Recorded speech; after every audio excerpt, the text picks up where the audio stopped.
주님을 향한 노래 중심 잃은 예배 내려놓고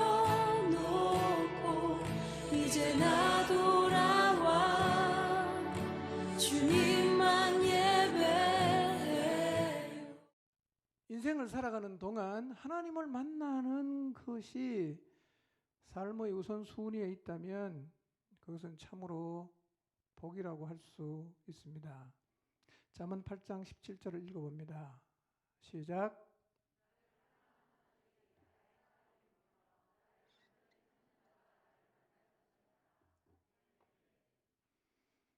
하나님을 간절히 찾는 자가 하나님을 만나게 됩니다. 기억하십시오. 하나님을 간절히 찾는 자가 하나님을 만나게 돼요. 야고보서 5장 17절 읽어봅니다. 시작.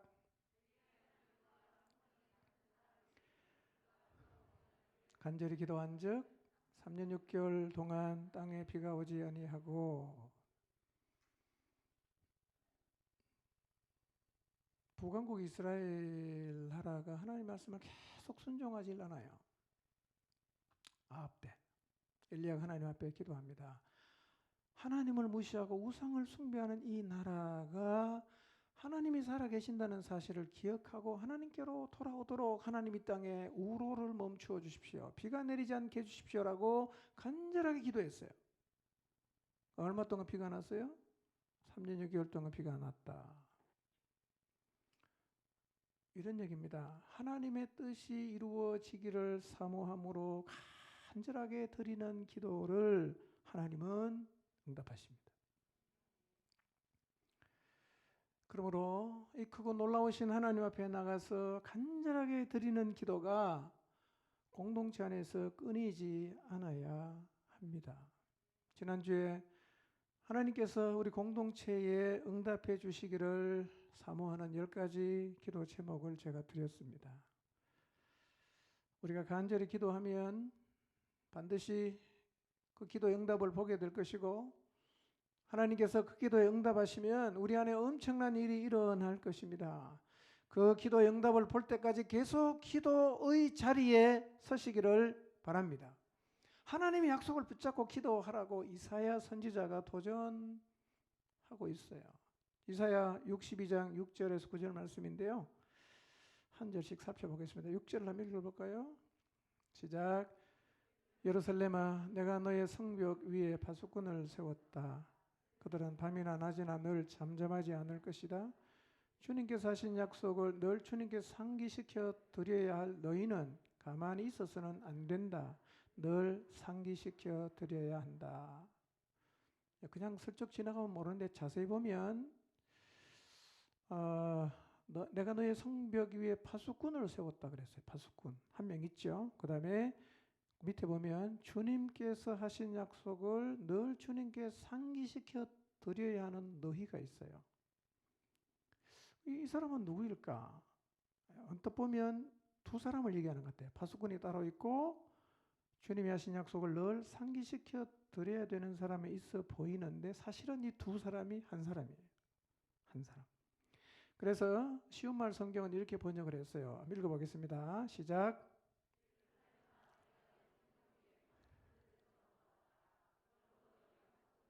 잠잠히 있지 말고 밤낮으로 부르짖어. 주께서 예루살렘에게 하신 약속을 기억나게 해야 한다. 그렇다. 너희는 쉬지 말고 부르짖어라. 하나님께서 성벽 위에 파수꾼을 세워 놓으셨어요. 그리고 말씀하십니다. 너희 파수꾼들은 잠잠히 있지 말고 밤낮으로 부르짖어. 하나님께서 하신 약속을 늘 하나님께 상기시켜야 된다. 그러니 가만히 있지 말고 늘 상기시켜 드리라. 이렇게 얘기하고 있어요. 이런 얘기예요. 하나님이 우리에게 너희에게 주신 약속이 있는데 그 약속을 누구한테 상기시키라고요? 하나님에게 자꾸 상기시키라는 거예요. 이런 얘기예요. 하나님 우리에게 이런 약속하셨잖아요. 우리나라에 이런 약속하셨잖아요. 우리 가정에 이런 약속하셨잖아요. 이거를 누구한테 상기시키라고요? 우리에게 상기시키는 게 아니라 그 약속을 주신 하나님 앞에 가서 계속해서 상기시키라는 거예요. 밤낮으로 쉬지 말고 계속해서 상기시켜라. 우리도 그렇게 해야 되는 거예요. 여러분, 하나님이 여러분에게 주신 약속이 있죠? 여러분의 남편을 바라보면서 기도했을 때 하나님이 주신 약속이 있을 거예요. 여러분의 자녀를 바라보면서 기도했을 때 하나님이 주신 약속이 있을 것입니다. 여러분의 가정을 바라보면서 기도했을 때 하나님이 주신 약속이 있을 거예요. 그 약속을 누구한테 상기시켜야 돼요? 하나님에게 밤낮 쉬지 말고 계속 상기시키라고 얘기하고 있어요. 물론 이 말은 우리가 상기시켜 드리지 않으면 하나님이 기억을 못하고 잊어버린다, 그런 의미는 아니에요. 오히려 하나님의 약속을 기억하고 가만히 있지 말고 그분에게 계속 뭐 하라는 얘기예요? 계속해서 기도하라는 거예요. 계속해서 기도하라. 언제까지? 약속의 성취를 볼 때까지. 그 하나님의 약속을 누구에게 상기시킵니까? 하나님에게. 약속을 주신 그분에게 계속해서 상기시키라는 거예요. 우리 교회에 하신 하나님이 주신 약속이 이루어질 때까지 우리는 하나님에게 계속 상기시켜 드려야 됩니다. 제가 지난주에 나눠드린 10가지가 하나님이 우리에게 주신 약속이에요. 계속 기도하십시오. 여러분의 가정에 주신 그 하나님의 약속이 이루어질 때까지 계속 그 약속을 붙잡고 누구한테 상기시켜요? 하나님에게 상기시켜 드렸어요. 하나님 이런 약속 하셨잖아요. 하나님 이런 약속 주셨잖아요. 기억해 주세요. 기억해 주세요. 이루어 주세요. 계속 기도하라는 거예요. 가만히 계시지 말고 계속해서 하나님이 주신 약속을 하나님에게 가서 상기시키시기를 바랍니다. 자, 7절을 봅니다. 읽습니다. 시작. 주님께서 예루살렘을 세우실 때까지 쉬시지 못하게 해야 한다. 또 예루살렘이 세상에서 칭송을 받게 하시기까지 주님께서 쉬시지 못하게 해야 한다. 표현이 조금 이해가 안 되죠? 주님을 쉬게 해야지 왜 쉬시지 못하게 합니까? 무슨 말일까요? 주께서 예루살렘을 세우실 때까지 주님을 쉬시지 못하게 해라.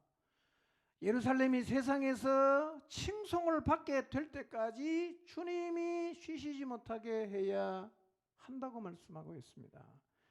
이 말씀은 이런 뜻이에요. 하나님의 약속을 붙잡고 언제까지 기도해야 되는가? 언제까지 기도해야 되는가? 예루살렘을 세우실 때까지. 예루살렘이 세상에서 칭송을 받게 될 때까지. 다르게 표현하면 하나님이 주신 약속이 성취될 때까지 하나님이 쉬시지 못하게 하라고 얘기합니다. 실제로 이 기도는 포로로 잡혀간 자들이 돌아와서 성벽을 재건하고 성전을 재건함으로 다 이루어졌습니다. 여러분, 근데요, 이 말씀은 오늘 우리들에게도 똑같이 적용이 돼요.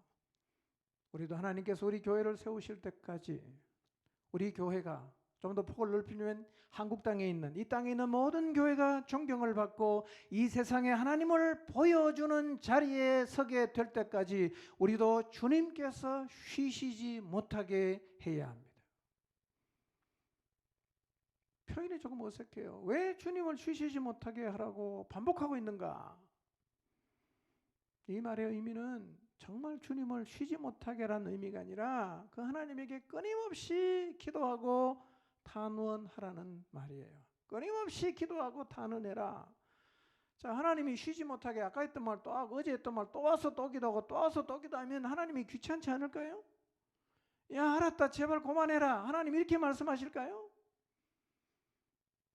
만약에 하나님을 쉬시지 못하게 하는 것이 하나님을 귀찮게 하고 괴롭히는 것이라고 하면 하나님의 마음을 전하는 선지자가 그렇게 말하지 않았을 거예요. 하나님을 귀찮게 해라. 왜? 하나님의 귀에는 우리의 기도와 탄원이 음악처럼 들려요. 음악처럼 들려요. 하나님이 너무너무 좋아하시는 거예요.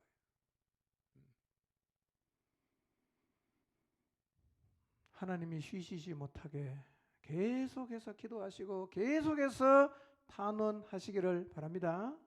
예, 계속 쉬지 말고 하나님이 쉬시지 못하도록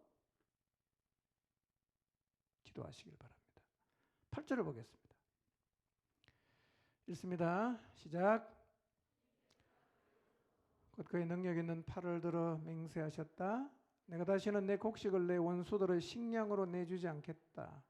다시는 내가 수고하여 얻은 포도주를 이방 사람들이 마시도록 내주지 않겠다. 자, 주님께서 그의 오른손은 능력을 의미하거든요. 오른손, 그 능력 있는 팔을 들어서 맹세하셨어요. 무엇이라고 맹세하셨죠? 너희가 끊임없이 나를 쉬지 못하게 하면 내가 너희에게 주신 약속을 끊임없이 내게 와서 상기시키면 다시는 내 곡식을 원수들의 식량으로 내주지 않는다. 너희가 수고해서 얻은 포도주를 다른 사람이 마시도록 내주지 않겠다. 무슨 얘기입니까? 지켜주겠다는 거예요. 지켜주겠다. 9절을 볼까요? 읽습니다. 시작. 곡식을 거둔 사람이 곡식을 빼앗기지 않고 자기가 거둔 것을 먹고 주님을 찬송할 것이다. 거둔 사람이 자기가 거둔 것을 내 성소 뜰에서 마실 것이다. 백성들이 끊임없이 기도하면 곡식을 거둔 사람이 곡식을 빼앗기지 않아요. 누가 와서 이제 안 가져갑니다. 그리고 자기가 거둔 것을 자기가 먹어요. 주님을 찬송하며 거둔 사람이 어디서 먹어요? 자기가 거둔 것을 내 성소 뜰에서 마실 것이다. 두 가지 의미가 있습니다. 하나는 하나님께서 철저하게 백성의 안보를 지켜준다, 책임지겠다. 두 번째 의미는 자기가 거둔 것을 성소의 뜰에서 마실 것이라는 말은 너희에게 기쁨이 넘치게 될 것이다 라는 말입니다. 그러니 하나님이 우리에게 주신 약속을 끊임없이 상기시키고 하나님이 그 약속을 성취하실 때까지 하나님은 어떻게 하라고요? 쉬시지 못하게 해야 합니다. 지금 우리가 10가지를 가지고 하나님 앞에 기도하는데요. 그 기도는 세상의 부여나 성공을 구하는 기도가 아니에요. 그 기도 핵심은 이겁니다. 하나님이 나타나셔서 우리 교회 안에 하나님의 생명력을 드러내므로 사람들이, 이곳에 오는 모든 사람들이 하나님을 봄으로 하나님께로 돌아오기를 구하는 것이기 때문에 하나님 주신 약속을 상기시키고 하나님이 쉬시지 못하도록 계속해서 기도하고 탄원한다면 반드시 약속의 성취를 보게 될 것입니다. 아멘. 네. 벌써 이제 꿈나라로 가실 준비를 하시는 분이 하나씩 둘씩 생겨나고 있습니다. 네. 그럼 토요일 날 해야 될 가장 중요한 일이 뭔지 아십니까? 잠을 푹 자는 거예요. 토요일 날은 철야 기도하시면 안 돼요. 일찍 자야 됩니다. 자, 이 간절한 기도를 우리가 하나님 앞에 드리고 이 기도가 응답이 되면 굉장한 일이 벌어진다는 것을 사단이 알까요? 모를까요? 알겠죠? 교회가 이 자리에 서면 사단이 이 세상을 어둠으로 딱 덮어놨는데 이 어둠을 벗겨내고 그 어둠에 있는 영혼들을 빛 가운데로 건져내는 구원의 역사가 일어난다는 것을 사단이 알까요? 모를까요? 알겠죠? 그럼 우리가 이렇게 나가면 사단이 가만히 있을까요? 방해를 할까요? 방해합니다. 엄청나게 방해합니다. 제가 봐도 사단의 방해가 다 보여요. 근데 우리는 이 방해를 이겨내야 합니다. 이걸 이기는 게 실력이에요. 이겨내는 게 실력이에요. 여러분, 사단의 방해를 이겨내지 못하면서 사단이 어떻게 나를 방해했다는 것을 알아차리는 것은 하나도 중요하지 않아요. 그것은 우리가 실력이 없음을 드러내는 것입니다. 우리에게 필요한 것은 어떤 식으로 방해하든지 간에 그 모든 사단의 방해를 이길 수 있는 힘을 길러야 됩니다. 그게 실력이란 말이에요. 이 실력을 여러분 모두가 갖게 되시기를 바랍니다. 자, 계속해서 신앙의 기본 자세를 갖는 것이 얼마나 중요한가에 대한 말씀을 드리겠습니다. 지난주에 두 가지 자세에 대해서 말씀드렸습니다. 두 번째 뭐였죠? 하나님의 질서 인정하는 것. 세 번째 뭐였죠? 하나님을 사랑하는 부분에 대해 말씀을 드렸는데요. 이 두 번째 자세인 하나님의 질서를 인정하는 건요. 크신 하나님 앞에 딱 서서 하나님을 인정하면 이건 사실은 자연스럽게 해결이 돼요. 나를 창조하신 하나님 앞에 피조물로 딱 서면 하나님의 질서에 그냥 순종이 됩니다. 자, 오늘은 세 번째에 대해서 좀 자세히 말씀드리려고 하는데요. 사랑하는 부분이죠. 여러분, 하나님을 사랑하는 부분이 아직은 좀 생소하고 어색하게 느껴질 수는 있어요. 왜냐하면 우리 경상도 사나이들은 이 사랑한다는 말을 쓰는 걸 되게 좀 어색해 하잖아. 사랑은 하지만 꼭 그거 말로 해야 되냐 이렇게 말하지 않습니까? 근데요, 꼭 기억하십시오. 말로 해야 됩니다. 말로 하나 몰라요. 그 말을 자꾸 해야 됩니다.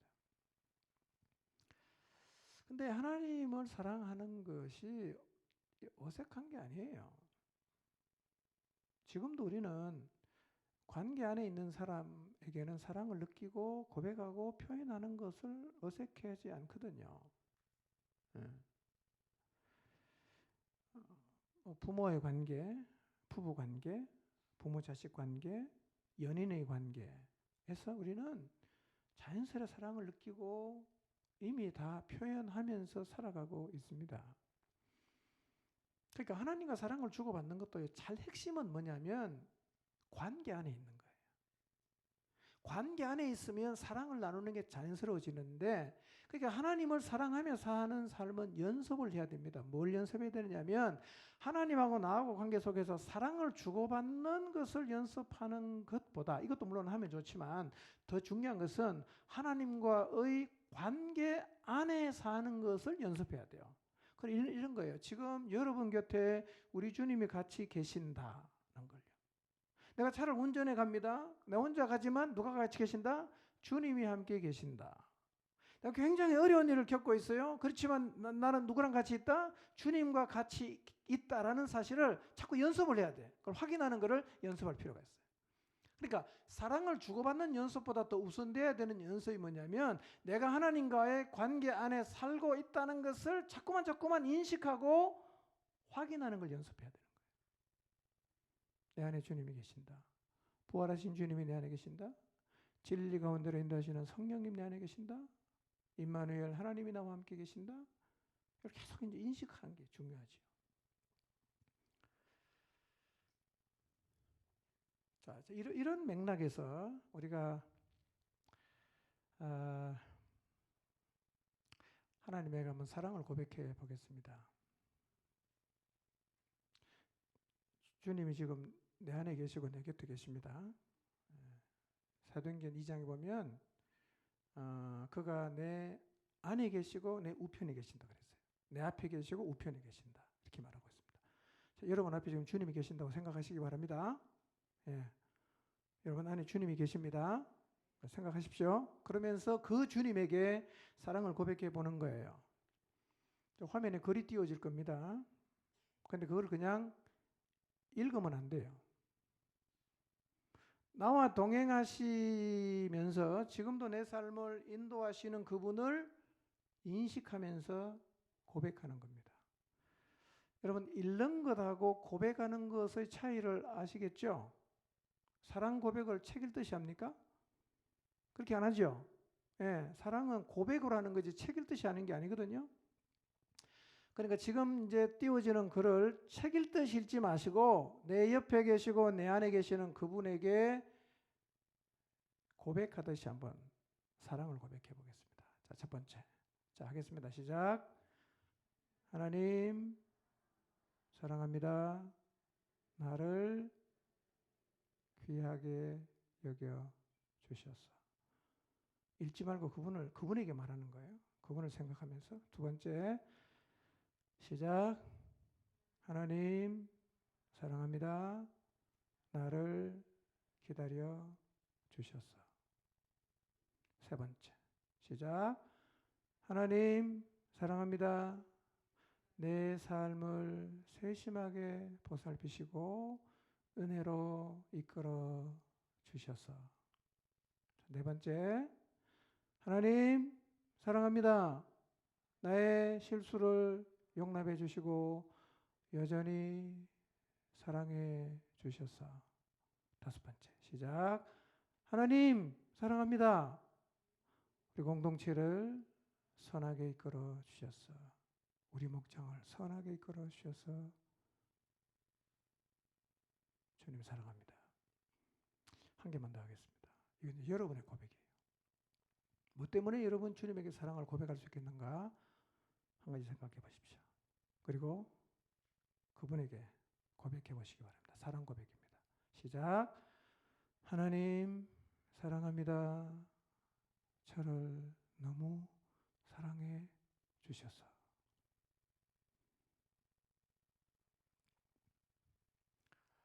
사랑은 책 읽듯이 읽는 게 아니라 진짜 관계 안에 계시는 그분에게 고백하는 거예요. 그런데요, 관계 안에 살지 않아도 사랑을 입으로 말하는 것은 얼마든지 가능합니다. 그렇죠? 얼마든지 가능하죠. 그러나 입술로 고백한다고 해서 그게 진짜 사랑이 되는 건 아니에요. 자, 하나님께서 이스라엘 백성을 향해서 탄식하시는데 그 탄식의 이유가 뭐냐면 이거예요. 이 백성이 입술로는 나를 공경하는데 마음은 내게서 멀다는 거예요. 입술로는 나를 공경하는데 마음은 나에게서 멀다는 거예요. 실제로 이스라엘은요, 입만 열면 하나님을 공경한다, 하나님을 사랑한다고 했는데 하나님이 보니까 그들의 마음은 저만치 멀리 가 있는 거예요. 뭘로만 하냐? 입으로만 하는 거예요. 우리도요, 하나님에게 입으로 사랑한다고 하면서 진짜 사랑하는 줄로 착각을 하기도 하고요. 또 하나님을 사랑하는 마음이 하나도 없으니까 그냥 말로 때우려 하기도 해요. 그런데 중심을 보시는 하나님은 속지를 않습니다. 어떤 식으로 표현을 해도 하나님은 우리의 중심을 꿰뚫어 보신단 말이에요. 그러니까 마음에 없는 고백을 자꾸 하니까 하나님이 그 이스라엘을 바라보시면서 탄식하신 거예요. 야, 너희가 말은 근사한데 너희 마음을 보니까 나한테 하나도 없구나, 일도 없구나, 탄식하신 거란 말이에요. 여러분, 우리가 입으로 하나님을 사랑한다고 말하는 것은 아주 쉬워요. 그런데 입으로만 하는 사랑은 나에게도 의미가 없고 하나님에게도 의미가 없어요. 나에게 의미가 없다는 말은 내가 입으로만 하나님을 사랑한다는 고백은 아무리 많이 해도 주님과 나 사이에 사랑의 관계가 안 생기기 때문에 입으로 하는 고백이 의미가 없고요. 하나님에게 의미가 없다는 말은 마음이 전혀 실리지 않는 고백을 아무리 해봐도 하나님이 하나도 기쁘질 않아요. 그러니 입으로만 하는 사랑 고백은 나한테도 의미가 없고 하나님에게도 의미가 없어요. 그래서 하나님을 사랑한다는 게 말장난이 되지 않도록 조심해야 하는 거예요. 그런데 우리의 마음이 담긴 진짜 사랑을 하면 따라오는 게 있어요. 따라오는 게. 하나님을 사랑한다는 말의 진정성은 이것이 따라오느냐 따라오지 않느냐로 판단할 수 있어요. 그러니까 여러분 자신이 하나님을 사랑한다고 내가 말을 했는데 나도 헷갈릴 수 있어요. 내가 진짜 하나님을 사랑하는 게 맞나? 아닌가? 헷갈리면요, 거꾸로 쳐다보면 금방 알아요. 그러니까 사랑하는 사람의 삶에서 따라오는 게 대표적인 게 세 개가 있는데 이 세 개가 있으면 난 지금 하나님 사랑하는 거예요. 근데 사랑하는 것 같은데 보니까 한 개도 없어. 그럼 내가 하나님 사랑하는 건가요? 안 하는 건가요? 안 하는 거라는 거예요. 거꾸로 보면 알아요.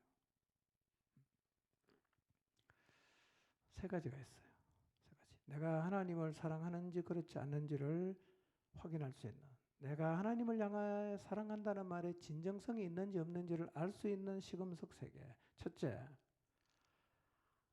하나님을 사랑하면, 예수님을 사랑하면 하나님의 양을 먹이게 돼요. 목장을 리빌딩 하는데 가장 필요한 게 뭡니까? 누군가가 영혼을 위해 사는 사람이 세워지는 거잖아요. 그렇죠?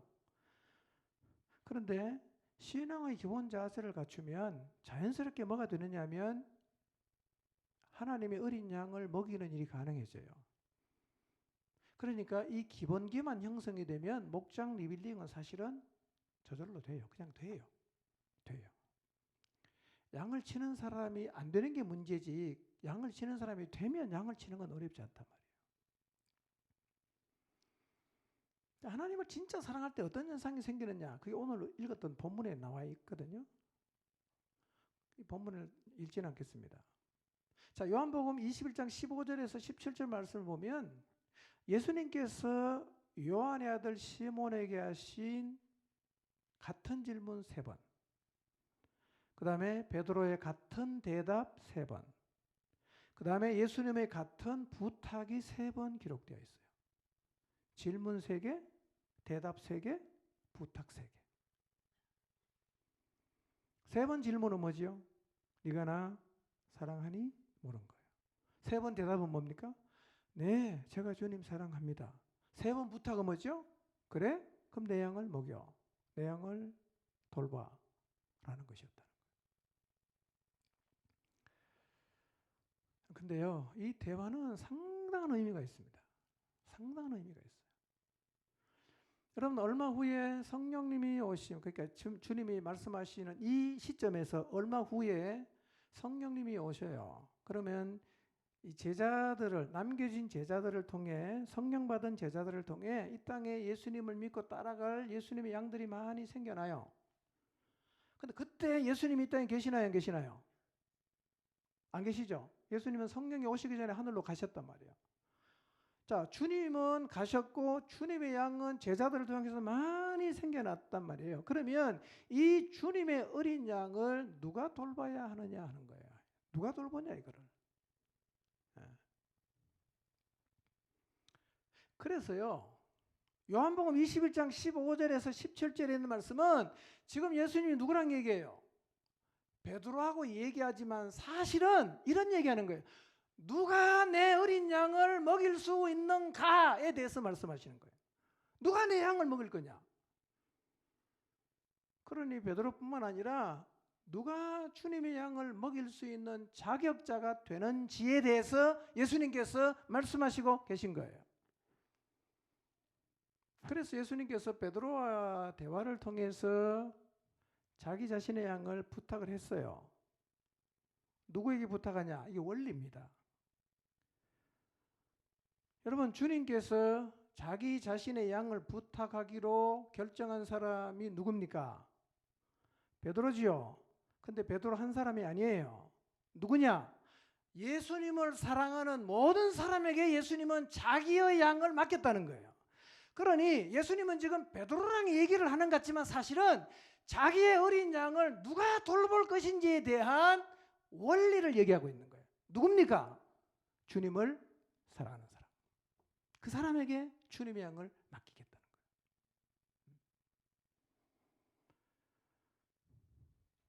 그러니 뒤집어보면 이런 얘기입니다. 예수님을 사랑하지 않는 사람은 예수님의 양을 칠 수가 없다는 말이에요. 근데 이 말씀 그대로 우리가 실제로 우리의 주변을 돌아보면 이 말씀은 너무나 정확합니다. 너무나 정확해요. 주님을 사랑하지 않는 사람은 주님의 양을 돌보지 않습니다. 않습니다.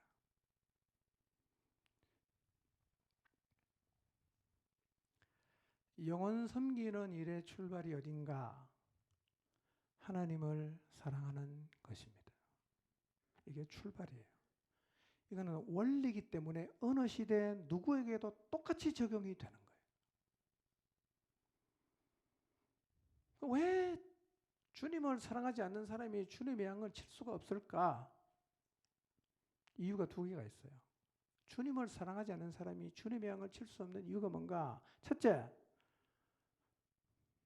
주님을 사랑하지 않는 사람은 주님의 양을 치는데 의미를 느끼지 못합니다. 그걸 내가 왜 해? 나 그거 관심 없어. 나 그거 안 하고 싶어. 이렇게 반응하는 거예요. 난 그게 관심 없다고. 주님의 양, 니나 알아서 해라. 난 그거 관심 없다.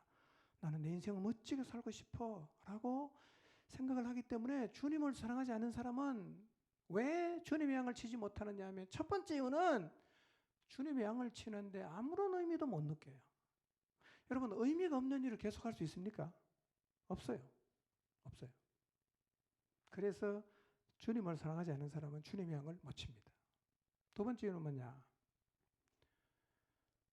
이 일이 만만치 않아요. 만만치 않아요. 그래서 주님을 사랑하지 않는 사람은 이 일을 끝까지 할 수가 없어요. 하나님을 사랑하는 신앙의 기본기를 잃어버린 사람이 많은 시대가 우리 시대 아닙니까? 그래서 우리 시대에는 교회 안에서요, 영혼을 위해 살아갈 사람을 찾는 게 어렵습니다. 안 살겠대요. 자기는 그게 적성에 안 맞는답니다. 자기는 그 일의 의미를 느낄 수 없기 때문에 자기는 안 하겠대요. 성경 말씀 그대로입니다. 그대로예요.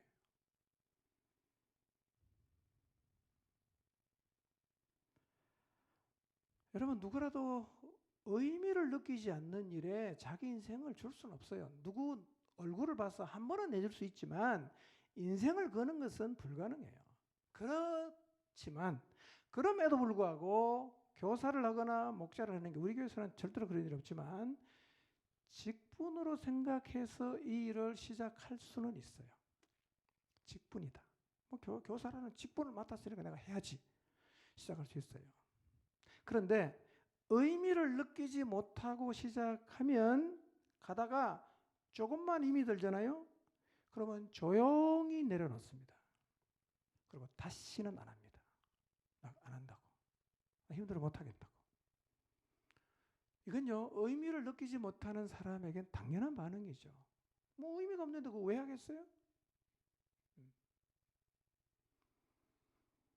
두 번째, 영혼을 돌보는 자리에 설 수 없는 이유, 주님을 사랑하지 않는 사람이 그 자리에 설 수 없는 이유는 여러분, 영혼을 돌보는 일이 만만치 않거든요. 실제로 영은 고집이 셉니다. 시력이 너무 약해요. 멀리를 못 봐요. 그래서 코앞에 풀만 있으면 그 앞이 낭떠러진지 생각도 안 하고 그것만 계속 따라가거든요. 아주 고집스럽게 가다가 길을 잃어버려요. 이런 양의 특성을 사람들이 똑같이 가지고 있어요. 우리가 돌보는 사람이 똑같이 이런 특성을 가지고 있기 때문에 영혼을 돌보는 게 쉽지 않아요. 내가 시간을 들이고 물질을 들여서 막 헌신을 하고 섬겨줘도요, 말 안 들어요. 고집 부려요. 때로는 막 치받아요. 그러니까 주님을 사랑하지 않는 사람은 학을 떼는 거예요. 오, 못하겠다. 난 그거는 못하겠다. 적성에 도저히 안 맞다. 이렇게 논단 말이에요. 여러분, 영혼을 돌보는 건 적성의 차원이 아닙니다, 여러분. 주님을 사랑하냐 안 하냐 가치의 차이지 적성의 차이가 아니에요.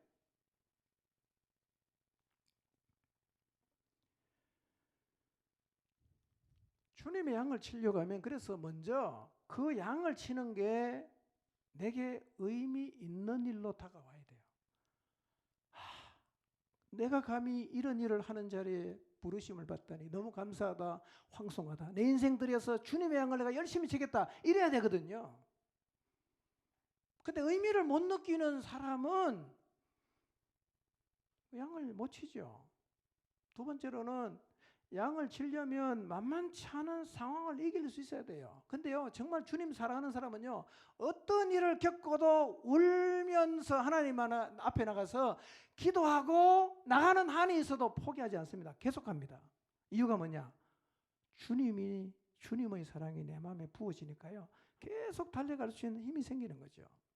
여러분, 그래서요, 주님께서 양을 치는 사명을 주기 전에 네가 나를 사랑하는지를 몇 번 확인합니까? 3번 확인하는 거예요. 무슨 얘기입니까?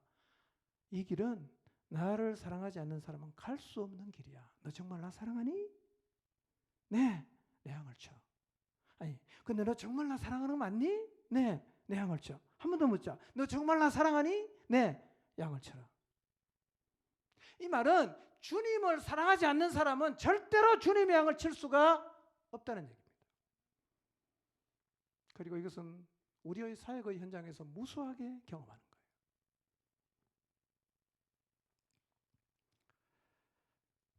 주님의 양을 치는데 가장 필요한 게 뭔지 아십니까? 주님을 사랑하는 거예요. 주님을 사랑하는 거.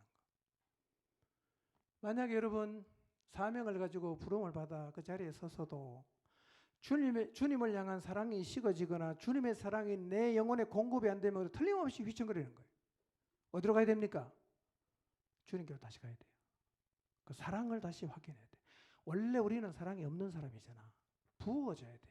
하나님의 사랑이 우리 마음에 부어져서 넘쳐서 흘러가는 게 사랑이야. 근데 부어지는 게 없으면 금방 고갈돼요. 고갈되면 흔들리는 거예요.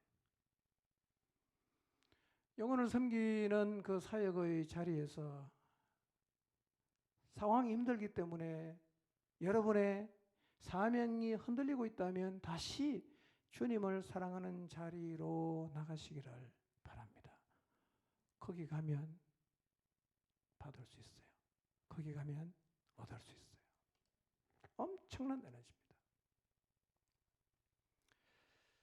우리말 속담에 아내가 사랑스러우면 저같이 말뚝을 보고도 절을 한다는 말이 있습니다. 혹시 저같이 말뚝 보고 절한 우리 형제분들 있나요? 이 말은 누군가를 진정으로 사랑하게 되면 그 사람과 연관되는 모든 것이 귀하게 보여서 사랑하게 된다는 말이거든요. 그처럼 우리가 주님을 진정으로 사랑하게 되면 주님의 양을 사랑할 뿐만 아니라 정말 말 안 듣는 양까지도 사랑하고 먹이고 칠 수 있게 됩니다. 그래서 주님을 사랑하는 신앙의 기본기는 목장을 리빌딩하는 데 결정적인 영향을 줘요. 결정적인 영향입니다. 이게 안 되면 영혼을 향해서 아무도 못 나갑니다. 두 번째, 예수님을 진정으로 사랑하게 될 때 나타나는 현상이 뭐냐? 형제를 사랑하는 거예요. 요한 1서 4장 20절 21절 읽지 않겠습니다. 하나님을 사랑하면 형제를 사랑하게 돼요. 20절을 보세요. 하나님을 사랑한다고 하면서 형제 자매를 미워한다면 이 사람은 뭐 하는 사람이다? 거짓말하는 사람이다. 이렇게 말합니다.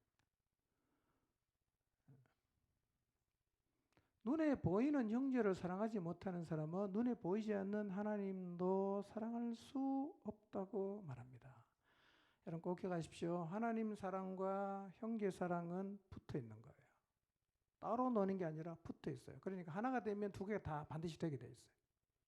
예. 자, 그러면 우리가 이 말씀 앞에서 좀 심각하게 돌아올 필요가 있습니다. 우리가 진정으로 하나님을 사랑하게 되면 여기 계신 여러분 모두가 하나님을 사랑해요. 그러면 우리가 동시에 뭐가 가능해지겠어요? 형제 사랑이 가능해지겠죠? 그렇죠? 그러면 우리가 다 주님을 사랑한다면 우리의 모임에 뭐가 넘치겠어요? 사랑이 넘치게 되어 있어요. 여러분, 그래서 하나님을 사랑하는 사람이 모인 교회가 하나가 되는 일은 절대로 어려운 일이 아니에요.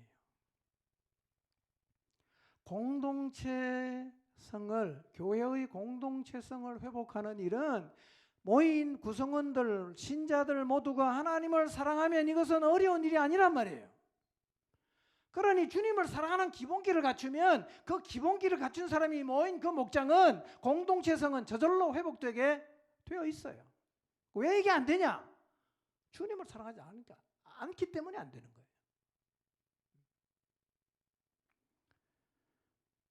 오늘날 주님을 사랑한다고 하는 사람은 참 많지요. 근데 형제 자매를 사랑하는 사람은 별로 없어요. 주님을 사랑하는 사람 손 들어보세요. 네, 다 손 들어요. 형제 자매 사랑하는 사람 손 들어보세요 하면 못 들어요.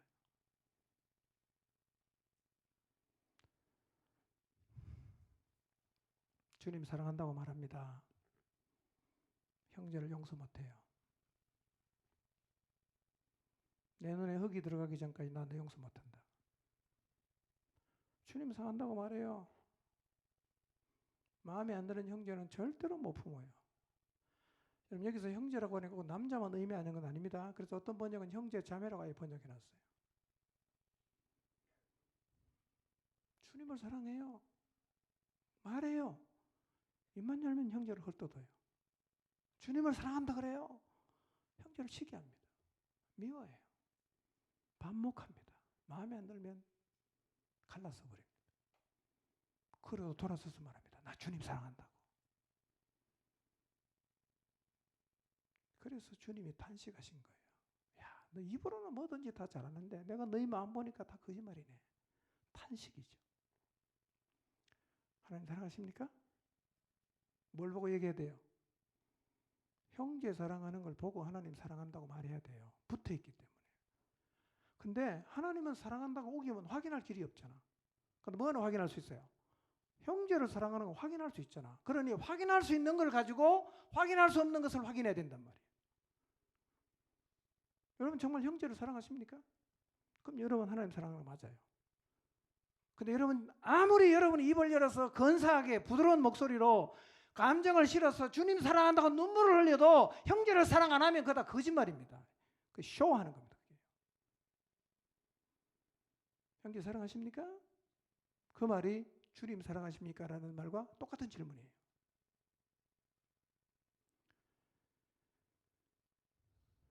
왜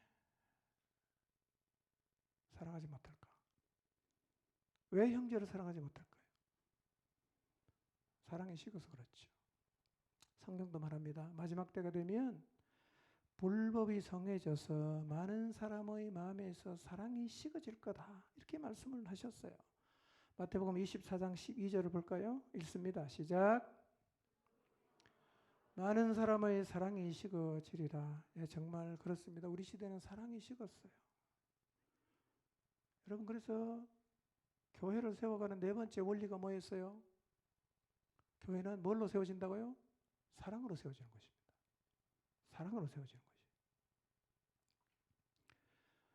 사라져버린 사랑, 식어져버린 사랑, 어떻게 회복할 수 있죠? 여러분 사랑을 해결하는 방법은 사랑의 샘, 사랑의 옹달샘, 이 되는 하나님을 사랑하는 자리로 나가면 해결돼요. 하나님을 사랑하는 자리로 나가보세요. 그러면 그 사랑이 내 마음에 부어집니다. 넘치면 흘러가는 거예요. 그게 형제 사랑이에요. 하나님의 사랑이 끊임없이 샘물처럼 내게 부어질 수만 있다면 형제도 그렇게 우리가 사랑하며 살아갈 수가 있어요. 요한일서 3장 15절 16절 읽진 않겠습니다. 그냥 눈으로 보시기 바랍니다. 성경은 이렇게 말합니다. 형제를 사랑하지 못하고 미워하는 자는 뭐라고 얘기합니까? 살인자다. 살인자. 형제를 미워하는 자는 살인자다. 그 속에 뭐가 없다? 영생이 없다. 매우 강한 어조로 이 얘기를 하고 있습니다. 16절을 보세요. 논리적으로 좀 이상하지만 성경은 이렇게 말해요. 그가 예수님이 우리를 위해서 목숨을 버리셨어요. 우리를 대신해서 십자가에서 죽어주시는 예수님을 보면서 우리는 사랑이 무엇인지를 알았어요. 아, 주님이 정말 나를 사랑하시는구나. 사랑을 깨달았어요. 이제 우리가 사랑을 해야 됩니다. 누구를 사랑해야 됩니까?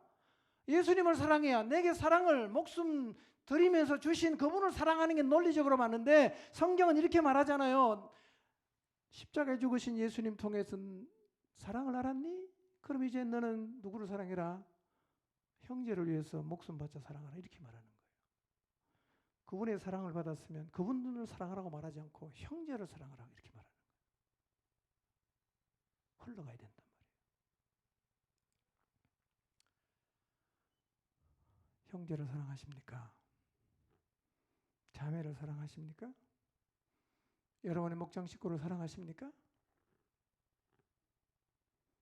안 되면 주님을 사랑하는 자리로 다시 나가십시오. 그 자리에 서십시오. 그 사랑이 부어지게 하십시오. 계속 부어지게 하십시오. 어느 순간 흘러 넘쳐서 내가 사랑할 수 없는 그 사람까지도 사랑하게 될 것입니다. 세 번째 현상입니다. 예수님을 진짜 사랑하면 세 번째 현상이 뭐냐? 그분의 말씀을 지키게 돼요. 그분의 말씀을 지키게 돼요. 요한일서 5장 3절입니다. 하나님을 사랑하는 게 뭐라고요? 그 계명을 지키는 것이다. 너무 당연한 얘기죠. 우리가 누군가를 사랑하면 그 사람 말 듣게 돼 있어요. 이때까지 한 번도 내가 이 말 들은 적이 없는데 나를 사랑하는 사람이 말하니까 내가 들어주는 거예요. 사랑에 빠지면 사람이 이상해져요. 이상해집니다. 근데 누군가를 사랑한다고 말하면서 그 사람 말을 하나도 안 들어요. 사랑하는 걸까요? 안 하는 걸까요? 안 하는 거죠. 안 하는 거죠. 여러분, 관계 안에 있는 사랑하는 사람의 말은 반드시 듣게 돼 있어요. 같은 맥락입니다. 우리가 하나님을 정말 사랑한다면, 그리고 이 하나님과의 관계 안에 있다면 하나님 말씀은 지키는 게 오히려 당연해요. 지키게 돼 있어요. 여러분, 하나님 사랑하십니까? 뭘로 대답해야 되냐? 하나님 말씀을 얼마나 지키는가로 대답해야 돼요. 하나님 말씀 지키고 계십니까? 지금 우리의 삶에 하나님 말씀이 얼마만큼의 비중이 있을까요? 하나님 말씀이 전혀 무게감이 없어서 어떤 말을 들어도 다 무시되고 있다면 나는 지금 하나님을 사랑하지 않고 있는 거예요.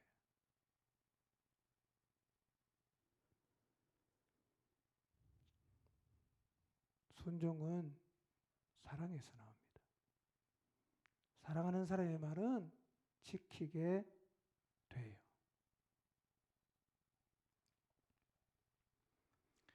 여러분, 이렇게 신앙의 기본기가 갖추어지면요, 작은 교회인 목장을 리빌딩하는 일이 어렵지 않습니다. 이 자세만 딱 갖추면. 이 자세가 안 갖추어지면 목장 리빌딩이 사실은 안 돼요. 안 돼요. 다시 하나님을 사랑하는 신앙의 기본 자세를 가지게 되기를 바랍니다. 이 자세를 갖기를 사모하시기를 바랍니다.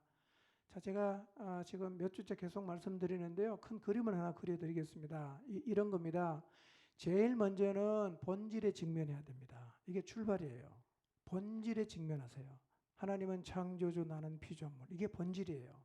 그러면 내가 어떤 존재인지, 내가 뭘 하면서 살아야 되는지, 하나님과의 관계가 어떠해야 되는지가 다 규명이 된단 말이에요. 제일 먼저는 본질 앞에 서야 돼요. 그리고 본질 앞에 서면 따라오는 게 있습니다. 그게 뭐냐? 신앙의 기본 자세가 그냥 따라옵니다. 본질 앞에 서면 따라와요. 그리고 신앙의 기본 자세가 갖추어지면 거기서 나오는 게 뭐냐? 신앙의 행위가 나오는 거예요. 다시 정리합니다. 제일 첫째 어디에 직면해야 돼요? 거꾸로 가면 안 됩니다. 본질에 직면해야 돼요. 본질에 직면하면 뭐가 나온다고요? 자연스럽게 신앙의 자세가 나와요. 신앙의 자세가 나오면 그게 뭐가 따라온다고요? 구체적인 행위가 따라오는데, 제가 기본 자세 5가지 말씀드렸는데 사실은 이게 막 중복이 됩니다. 중복이 돼요.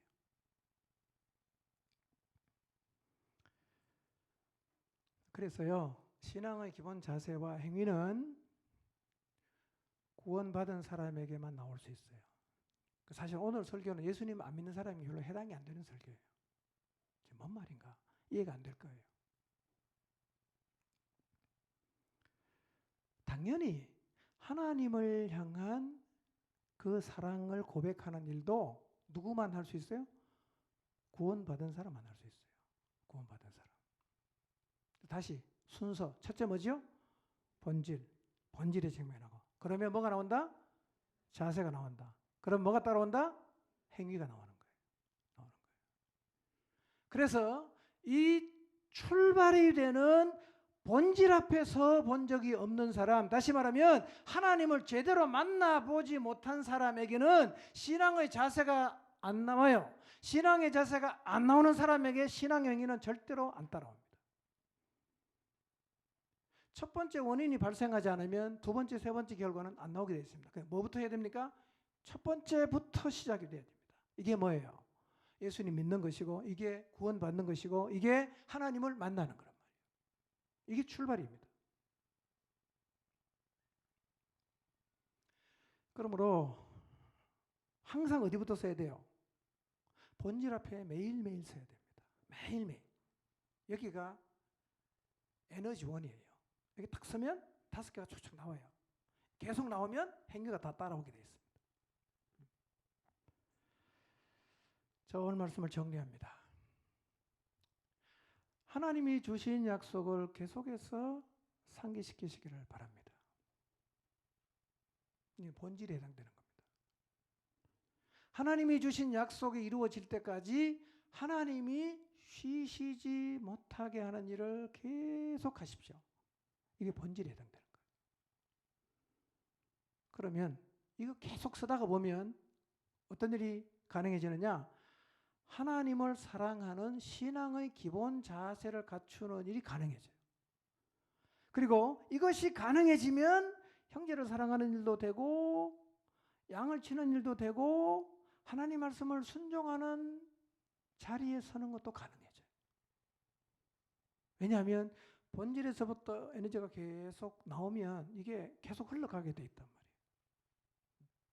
그래서 다시 본질 앞에 서셔서 우리가 마땅히 가져야 되는 신앙의 기본 자세, 특히 하나님을 사랑하는 신앙의 기본 자세를 갖춤으로 양을 치고 형제를 사랑하고 하나님 말씀에 순종하는 삶을 살아가게 되시기를 주님의 이름으로 축원합니다.